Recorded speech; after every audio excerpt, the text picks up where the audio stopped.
அஸ்ஸலாமு அலைக்கும்.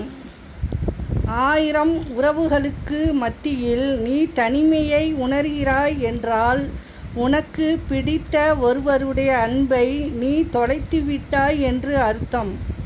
வேஷம் இல்லாத அன்புக்கு தான் வலியும் வேதனையும் சற்று அதிகமாகவே கிடைக்கும். ஆசைகள் இல்லாத வாழ்க்கையை நீ எப்போது தேடி செல்கிறாயோ அப்போது துன்பம் இல்லாத வாழ்க்கை உன்னை தேடி வரும்.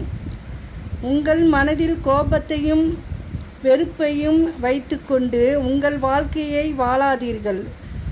ஏனென்றால் நீங்கள் வெறுக்கும் நபர்களை விட உங்களை நீங்களே அதிகம் காயப்படுத்தி கொள்வீர்கள். வாழ்க்கையில் நிகழ்ந்ததை மறுக்கவும் முடியாது, நிகழ்வதை தடுக்கவும் முடியாது, நிகழப்போவதை நிறுத்தவும் முடியாது. இவை அனைத்தும் நம்மால் கடந்து போக முடியும்.